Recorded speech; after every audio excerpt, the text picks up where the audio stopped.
Bueno, presidente, muchas gracias. Saludando a la señora primera ministra y, por supuesto, al gabinete ministerial. Quiero empezar resaltando algunas frases planteadas el día de hoy por la señora primera ministra, donde decía: la base de la convivencia política en un Estado democrático es el respeto recíproco entre poderes. El presidente de la República, de firmes convicciones democráticas, reitero eso, el presidente de la República, de firmes convicciones democráticas, me ha instruido, dijo la señora primera ministra, reafirmar este respeto aquí en el Congreso de la República. Y nosotros, en el Congreso de la República, seguimos esperando ese respeto, esas disculpas que como vocera oficial del Gobierno, la señora primera ministra le debe a este Parlamento. Pero, presidente, como representante de una región importante de la Amazonía peruana, como es Loreto, toca también, por supuesto, expresar mis inquietudes en ese sentido al gabinete ministerial. Y uno de los temas que preocupa, evidentemente, no solamente a Loreto, a la Amazonía, sino al país también, es la presencia creciente del narcotráfico que va anidándose ahí en ese territorio. Ahí en la zona de frontera, allí por Caballococha, por el Yavarí, por el Putumayo, allí vamos viendo que los campos de cultivo de la hoja de coca van creciendo a vista y paciencia de nuestras autoridades nacionales. No solamente es el Braen, es también la región Loreto, que cada vez más está infestada de este narcotráfico y, sobre todo, reitero, del cultivo creciente de la hoja de coca. Allí en el Putumayo, cuando vemos casi nulas acciones de la Policía Nacional y muy esporádicas de nuestras Fuerzas Armadas, nos preocupa, por supuesto, sobremanera esto.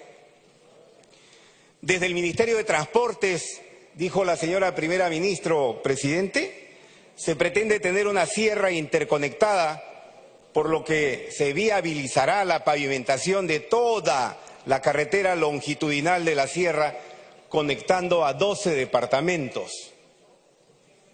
Y la región Loreto, que no tiene carreteras, que es la única región aislada del Perú, con su capital Iquitos, que no se conecta a ninguna ciudad medianamente importante en términos de población, porque solamente se conecta con Nauta en una carretera de 100 kilómetros.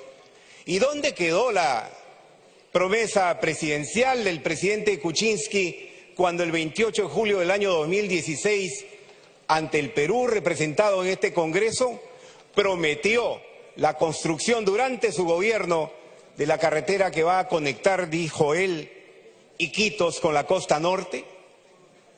Fue una promesa presidencial que quedará en el olvido, que quedará en el recuerdo, que alegró eventualmente a 1 millón de loretanos y que no se va a cumplir.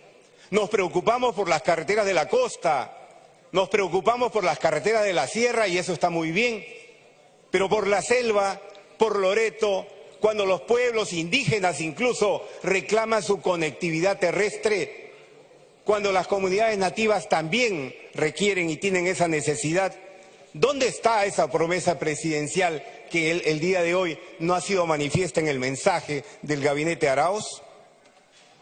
Y otras carreteras más, por supuesto, al interior de nuestra región. Se potencializará, dice la primera ministra, la red dorsal nacional, es decir, todas las capitales de región tendrán, por supuesto, el internet veloz, la fibra óptica, menos una, menos Loreto, menos Iquitos. ¿Por qué razón? Históricamente los gobiernos se pelean con la región Loreto. ¿Por qué razón? ¿Por qué no hay inclusión también en el cumplimiento de esas obligaciones que el Estado tiene y debe tener con una región como esta? La economía del norte peruano a inicios de este año, cuando colapsó por el Niño Costero, fue titular en el principal diario nacional, lo dije en una comisión, titular en el principal diario nacional. La economía cayó 2.1% el primer trimestre de este año en el norte, titular nacional. Pero el año pasado la economía de la región Loreto cayó 19.5% y nunca fue noticia nacional. Los gobiernos locales, por la caída de los ingresos por el canon petrolero, tienen ingresos en negativo de 456 millones de soles en los últimos 2 años. ¿Quién le devuelve eso a los pueblos de Loreto si el Ministerio de Economía ha dejado de percibir miles de millones de soles por la inactividad de la actividad de hidrocarburos y por ende los gobiernos locales, solamente los gobiernos locales han dejado de percibir 456 millones de soles? ¿Qué hacemos, presidente, para reactivar el sector hidrocarburos que tanto necesita el país, que lo necesita la Amazonía, que lo necesita Loreto y lo necesitan las propias comunidades indígenas que reclaman actividad en hidrocarburos porque ellos viven de ahí? Nosotros queremos ver efectivamente a los señores ministros, como lo señaló la primera ministra, en la cancha, en la calle, caminando por los pueblos. Qué bueno eso, por supuesto. Qué bueno sería, por ejemplo, comprobar que no solamente vamos a jugar de visita cuando se habla, por ejemplo, del papel de la Cancillería. No solamente miremos hacia el exterior, miremos hacia el interior también, porque la Cancillería también tiene una gran responsabilidad por las políticas públicas, por ejemplo, para impulsar el desarrollo de los pueblos de frontera.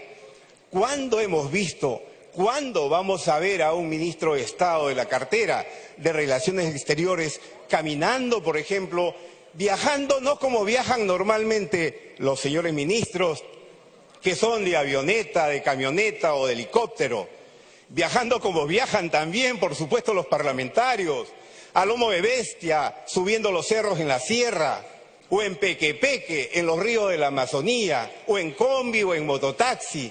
Esa es la forma de conocer el Perú profundo. Habrá que ir y recorrer los pueblos de la Amazonía para comprobar, por ejemplo, que las postas médicas de las comunidades indígenas no son lo que nos cuentan los funcionarios del sector salud cuando vienen a informarle al señor ministro de Salud. O no son los colegios aquellos que nos pintan los funcionarios de educación cuando vienen y le comentan eso al señor ministro de Educación. Nos esperan los pueblos del interior del país, nos esperan los pueblos ubicados en la zona de frontera, nos esperan, señores ministros, a través del presidente, pueblos como Aguas Verdes en Tumbes, por ejemplo, en la zona de frontera. Nos esperan pueblos como Unión Tropezón, ahí en la frontera con Bolivia, o en Yarada de los Palos, al sur, en Tacna, o en el Yavarí, Islandia, frente a Brasil, o Tres Fronteras y Huepí, allí en la frontera entre Colombia y Ecuador. Esos son los pueblos que los señores ministros también tienen que visitar. Por esa razón es que nosotros, presidente, a Brasil, o Tres Fronteras y Huepí, allí en la frontera entre Colombia y Ecuador, esos son los pueblos que los señores ministros también tienen que visitar. Por esa razón es que nosotros, presidente, reclamamos que la presencia, por ejemplo, de las PIAs que se mencionó el día de hoy aquí, estas plataformas fluviales que transportan a funcionarios del Estado a diferentes partes de la Amazonía. Minuto adicional para que culmine, por favor, congresista. Cuando estas PIAs, presidente, que lleguen también, por supuesto, a los pueblos más alejados de una cuenca que hace rato viene reclamando atención del Estado y que le viene provocando inestabilidad muchas veces a una actividad económica importante en la cuenca del Corrientes, del Pastaza, del Tigre, del Marañón. Allí queremos la presencia del Estado. Presidente, yo quiero culminar recordando esas palabras iniciales de la señora primera ministra. El presidente de la República, vuelvo a repetir lo que ella misma lo dijo, de firmes convicciones democráticas, le ha instruido, dijo la señora primera ministra, reafirmar ese respeto aquí ante el Congreso de la República.